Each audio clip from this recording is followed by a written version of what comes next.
بسم اللہ الرحمن الرحیم۔ السلام علیکم ناظرین۔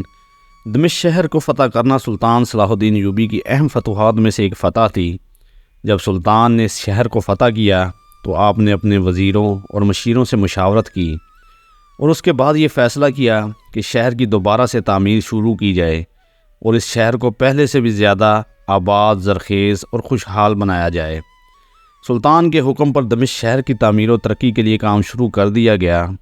چند دنوں کے بعد سلطان صلاح الدین ایوبی رحمۃ اللہ علیہ کو خبر ملی کہ دمشق کے شہر میں 2 گاؤں کے درمیان ایک رستہ گزر کے جاتا ہے جس پر بڑے بڑے قافلے گزرتے ہیں، لیکن حیرانگی کی بات یہ ہے کہ اس راستے میں کوئی بازار نہیں۔ مسافروں کو بڑی مشکلات پیش آتی ہے اور اس جگہ بے روزگاری بھی بہت زیادہ ہے، لہٰذا اگر اس جگہ پر ایک بازار بنایا جائے تو وہ شہر کی ترقی میں سب سے اہم کردار ادا کرے گا۔ سلطان صلاح الدین ایوبی رحمۃ اللہ علیہ نے علی بن سفیان سے کہا کہ تم حساب لگاؤ کہ اس بازار کو اس جگہ بنانے کا کتنا خرچ آئے گا۔ یہ سن کر علی بن سفیان نے خزانچی کے ساتھ بیٹھ کر مشاورت کی اور حساب لگایا اور آ کر سلطان صلاح الدین ایوبی رحمۃ اللہ علیہ کو کہا، سلطان معظم، چونکہ وہاں پہ پہلے کوئی بازار نہیں، لہٰذا عام بازاروں کی نسبت وہاں پر کئی گنا زیادہ اخراجات ہوں گے اور اس بازار کو آباد کرنے کے لیے بہت سارے اخراجات اور اقدامات کرنے پڑیں گے، لہٰذا میری رائے یہی ہے کہ سوچ سمجھ کر وہاں بازار بنایا جائے، کیونکہ وہ جگہ بھی بد شہر سے دور ہے اور اس بازار میں ڈاکوں کے لوٹ مار کا بھی خطرہ رہے گا۔ یہ سن کر سلطان صلاح الدین ایوبی رحمۃ اللہ علیہ سوچ میں پڑ گیا۔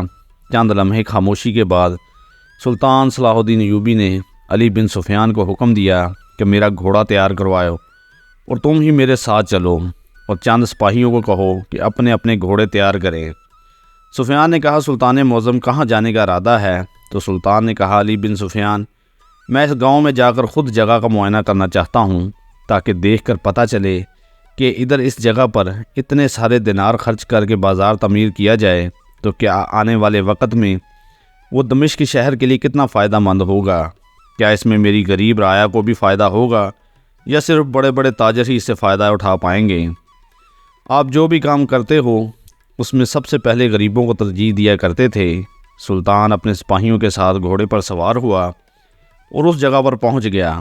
اس جگہ کو دیکھ کر سلطان خوش ہو گیا، کیونکہ وہ جگہ بہت زیادہ حسین و جمیل اور وہاں بازار قائم کرنے کے لیے بہت فائدہ مند تھی۔ دونوں گاؤں ہرے بھرے تھے، کھیت نظر آ رہے تھے، ہر جگہ سبزہ ہی سبزہ تھا۔ سلطان نے کہا کہ اگر اس جگہ پر آ کر قافلے کے ساتھ میں پڑاؤ کرے تو ان کے جانوروں کے لیے بھی یہاں کافی فائدہ رہے گا، اس لیے جہاں بڑے بڑے قافلے آ کر رکیں گے اور بازار چند ہی دنوں میں ترقی کرنا شروع کر دے گا۔ سلطان کے قیام والی جگہ سے لے کر ان دونوں گاؤں کے بازار والے قیام کی جگہ سے تقریباً آدھے دن کا سفر تھا۔ اس کے سپاہی کافی تھک چکے تھے۔ سلطان صلاح الدین ایوبی رحمۃ اللہ علیہ بھی تھکاوٹ محسوس کر رہا تھا۔ سلطان کی آمد کی خبر سن کر اس گاؤں کے چودھری نے سلطان صلاح الدین ایوبی رحمۃ اللہ علیہ کے لیے ایک دعوت کا انتظام کیا اور سلطان صلاح الدین ایوبی کے سامنے سر جھکواتے ہوئے کہا کہ میری حویلی میں قیام کرے تو یہ میرے لیے بڑا شرف ہوگا۔ یہ سن کر سلطان صلاح الدین ایوبی رحمۃ اللہ علیہ نے چودھری صاحب کی دعوت قبول فرمائی اور دوپہر کے وقت سلطان چودھری کی حویلی میں قیام کرنے کے لیے چلا گیا۔ سلطان دوپہر کے وقت چودھری کی حویلی میں کھانا کھا کر قیام فرما رہے تھے کہ چند لمحوں بعد چودھری کی حویلی کے دروازے پر بہت زیادہ شور آنے لگا، تو شور کی وجہ سے سلطان صلاح الدین ایوبی رحمۃ اللہ علیہ کی آنکھ کھل گئی۔ سلطان نے علی بن سفیان سے کہا کہ محافظ باہر بھیجو اور پتہ کرو کہ اتنا شور کیوں ہے۔ محافظوں کا دستہ سلطان صلاح الدین ایوبی کے کمرے کے گرد موجود تھا۔ علی بن سفیان نے کہا کہ حضور، میں باہر جا کر صورتحال کا جائزہ لیتا ہوں۔ جب علی بن سفیان باہر گیا تو دیکھا چند آدمیوں نے ایک بوڑھے آدمی کو پکڑا ہوا ہے اور چند عورتیں بھی ان کے ساتھ ہیں، اور اس گاؤں کا قاضی صاحب جس کے سر پر سفید پگڑی تھی، ہاتھ میں ڈنڈا لیے سامنے کھڑا تھا اور چودھری صاحب سے اس بات کا مطالبہ کر رہا تھا کہ ہمیں سلطان صلاح الدین ایوبی سے ملنے کی اجازت دی جائے۔ چودھری بار بار کہہ رہا تھا کہ سلطان اس وقت آرام کر رہے ہیں، وہ آپ سے مل نہیں سکتے، لہذا تم یہاں سے چلے جاؤ۔ علی بن سفیان نے آ کر سلطان صلاح الدین ایوبی رحمۃ اللہ علیہ کو ساری صورتحال بتائی کہ قاضی جو کہ اس گاؤں کا ہے وہ آپ سے ملنا چاہتا ہے۔ سلطان معظم نے علی بن سفیان سے کہا کہ چودھری صاحب کے پاس جاؤ اور چودھری صاحب کو کہو کہ قاضی صاحب کو اندر آنے کی اجازت دی جائے۔ علی بن سفیان اس قاضی کو لے کر سلطان صلاح الدین ایوبی کے کمرے میں آ گیا اور باقی ہجوم کو چودھری کے محافظوں نے باہر ہی روکے رکھا۔ جیسے ہی قاضی صاحب نے سلطان معظم کے کمرے کے اندر داخل ہوا تو سلطان نے قاضی سے کہا، قاضی صاحب مجھ سے ملاقات کی ضرورت کیوں پیش آئی اور باہر تم نے اتنا ہجوم کیوں اکٹھا کر رکھا ہے؟ یہ سن کر قاضی صاحب سر جھکاتے ہوئے سلطان معظم کو سلام کیا اور کہا، سلطان معظم میں اس گاؤں کا قاضی ہوں اور آج تک میں نے جتنے بھی فیصلے کیے میں نے انصاف کو بالا تر رکھا اور آج تک کوئی بھی ایسا مقدمہ نہیں جو میری زندگی میں گزرا ہو جس میں نے انصاف کے پیروں کو مد نظر نہ رکھا ہو، لیکن یہ واحد مقدمہ ہے جس نے مجھے ہلا کر رکھ دیا ہے۔ سلطان صلاح الدین نے پوچھا، بتاؤ کون سا مقدمہ ہے؟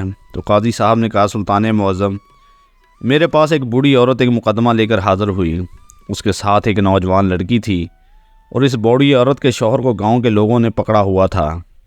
میں نے بوڑھی عورت سے پوچھا، بتاؤ کیا بات ہے، تم نے اس نوجوان کو کیوں پکڑا ہوا ہے؟ تو بوڑھی عورت نے کہا کہ یہ بوڑھا آدمی میرا شوہر ہے اور یہ نوجوان لڑکی میرے بیٹے کی گھر والی ہے۔ میرا بیٹا ایک بڑا تاجر ہے کہ ہاں ملازمت کرتا ہے اور میرا بیٹا تجارت کے سلسلے میں تاجر کے ساتھ اکثر اوقات باہر آتا جاتا ہے، لیکن ایک ماہ پہلے ایسا ہوا کہ مجھے خبر ملی کہ میری والدہ کی طبیعت خراب ہو گئی، تو میں نے اپنے شوہر کو کہا کہ تم مجھے اپنی ماں کے گھر لے چلو۔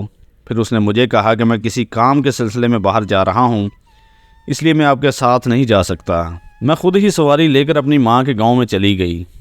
پیچھے میری بہو گھر میں اکیلی تھی اور میرا شوہر جانتا تھا کہ میری بہو گھر میں اکیلی ہے، کیونکہ گھوڑے سے گرنے کی وجہ سے اسے چوٹ لگی تھی اور وہ چل بھی نہیں سکتی تھی، لہٰذا مجھے مجبوری میں اپنی بہو کو گھر میں اکیلا چھوڑ کر جانا پڑا۔ میرے شوہر نے بہانہ بنایا تھا کہ میں بھی کام کے سلسلے میں باہر جا رہا ہوں، اس لیے میں نے پڑوسی عورت کے ذمہ لگایا کہ تم میری بہو کی دیکھ بھال کرتے رہنا، اور میں اپنی ماں کے گھر چلی گئی۔ لیکن جیسے ہی میں واپس آئی تو میری بہو سر پیٹنے لگ گئی اور مجھے کہا کہ میرے سسر یعنی آپ کے شوہر نے مجھے اکیلا پا کر میرے ساتھ زیادتی کی اور مجھے خاموش رہنے کے لیے ڈراتا رہا۔ میں نے اسے اس وقت کہا کہ ابھی کچھ نہ بتاؤ، لیکن میں جانتی ہوں کہ اگر میں آج چپ کر گئی تو یہ ساری زندگی مجھے اسی طرح ڈرا ڈرا کر میرے ساتھ زیادتی کرتا رہے گا اور اس بات کا پتہ بھی کسی کو نہیں چلے گا۔ میں فوراً قاضی صاحب کے پاس گئی اور کہا، قاضی صاحب کیا آپ میرا مقدمہ سنیں اور میرے شوہر کو سخت سے سخت سزا دیں تاکہ آنے والے وقت میں کوئی بھی سسر اپنی بہو کے ساتھ ایسا سلوک نہ کر سکے۔ میں نے اس عورت کو یقین دلایا کہ اسے ضرور انصاف ملے گا۔ مقدمے کا دن مقرر کیا گیا اور مقدمے والے دن عدالت لگ گئی۔ میں نے سب سے پہلے اس کی بہو سے پوچھا، بتاؤ کہ کیا ماجرا ہوا؟ تو اس نے وہی الفاظ دہرائے جس طرح اس کی پہلے ساس کہہ چکی تھی، لیکن اس بوڑھی عورت کے بزرگ شوہر کے الفاظ میں بالکل تضاد تھا۔ میں نے جب اس سے پوچھا تو اس نے کہا، قاضی صاحب میں کسی کام کے سلسلے میں اپنے دوست کے ساتھ شہر سے باہر چلا گیا۔ جس دن ہی میری بیوی گھر لوٹی اسی دن میں گھر لوٹا، لیکن جیسے ہی میری بیوی نے گھر میں قدم رکھا تو میری بہو نے سر پیٹنا شروع کر دیا اور وہ اس پر گندے گندے الزام لگا دیے۔ یہ سن کر مجھے سمجھ نہیں آئی کہ کیا کرنا چاہیے، لہٰذا یہ بات پورے وثوق سے کہہ سکتا ہوں کہ میرا اس میں کوئی گناہ نہیں۔ یہ سن کر قاضی صاحب نے کہا کہ میں کیسے معلوم کروں کہ تم میں سے کون سچا ہے اور کون جھوٹا؟ اس مقدمے کی کارروائی شروع ہوئے تقریباً 15 دن ہو گئے ہیں، لیکن ابھی تک میں انصاف تک نہیں پہنچ سکا، کیونکہ جب میں لڑکی کی باتوں کی طرف دیکھتا ہوں تو مجھے سارے ثبوت اس کے سسر کے خلاف جاتے ہوئے دکھائی دیتے ہیں، لیکن جب میں اس کے سسر کے پہلو کی طرف دیکھتا ہوں تو سارے ثبوت اس کی بہو کے خلاف جاتے ہیں۔ مجھے سمجھ نہیں آ رہی، لہٰذا آپ انصاف کرنے میں میری مدد کریں اور اس بوڑھی عورت کا مقدمہ آپ سنیں۔ سلطان صلاح الدین ایوبی رحمۃ اللہ علیہ نے کہا کہ کل تم بوڑھی عورت اور اس کے شوہر اور اس کی بہو کو لے کر حاضر ہو جانا، میں کل اس مقدمے کا فیصلہ کروں گا۔ صبح کا وقت ہوا، سلطان صلاح الدین ایوبی رحمۃ اللہ علیہ عدالت میں تشریف لائے۔ قاضی صاحب ان تمام لوگوں کو لے کر عدالت میں پہلے سے ہی پہنچ چکا تھا۔ جیسے ہی سلطان صلاح الدین ایوبی اپنی نشست پر بیٹھا تو قاضی صاحب نے کہا، سلطان معظم آپ کے حکم کے مطابق یہ سب آپ کے سامنے حاضر ہیں، اب آپ بھی ان کا مقدمہ سنیں اور ان کے درمیان فیصلہ کریں کہ ان میں سے کون مجرم ہے اور کون پاک دامن ہے۔ یہ سب سننے کے بعد سلطان صلاح الدین ایوبی رحمۃ اللہ علیہ نے دوبارہ ان کے دلائل سنے اور تھوڑی دیر سوچ میں پڑ گیا۔ اس کے بعد سلطان صلاح الدین ایوبی رحمۃ اللہ علیہ نے 2 سپاہیوں کو حکم دیا اور کہا، جاؤ اور 2 کدال لے کر آؤ اور اسی جگہ 2 بڑے گھڑے کھداؤ۔ حکم کے مطابق 2 گھڑے کھودے گئے جو تقریباً 3 فٹ کی گہرائی کے تھے۔ اب سلطان نے حکم دیا کہ ان کھڈوں کو چشم کے پانی سے بھر دو۔ حکم کی تعمیل ہوئی اور دونوں کھڈے پانی سے بھر دیے گئے۔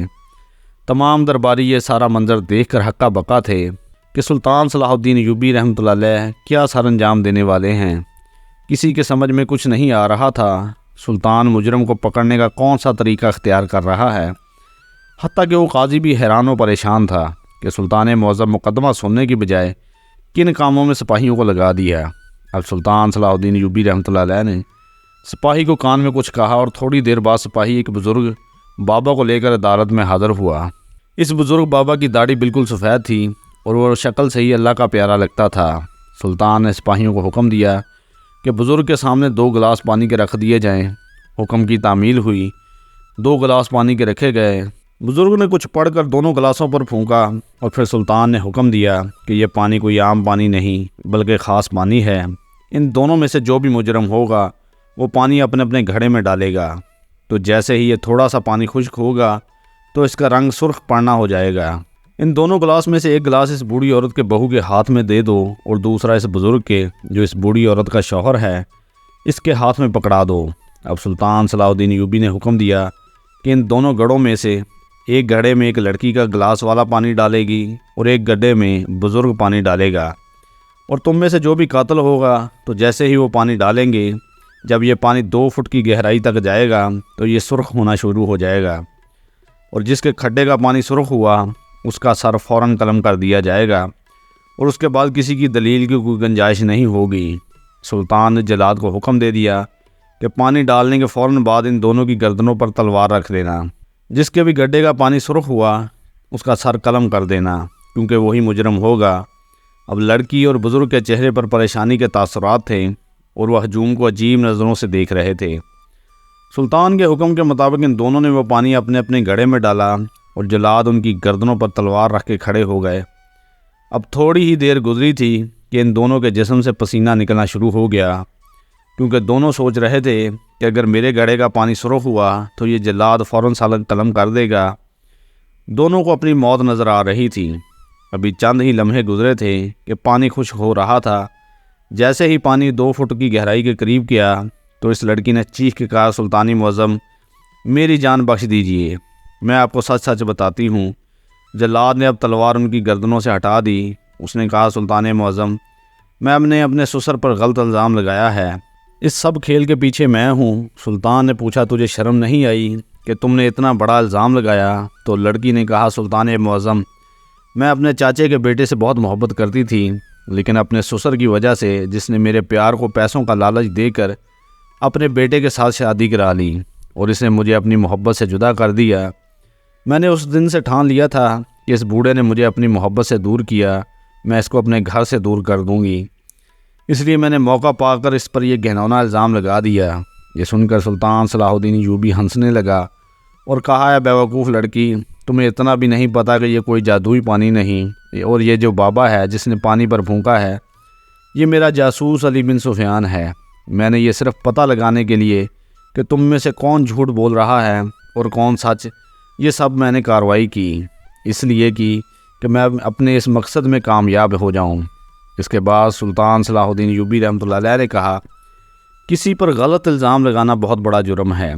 اس کے بعد سلطان نے اس عورت کو سخت سزا سنا دی اور اس بوڑھی عورت کے شوہر کو باعزت بری کر دیا۔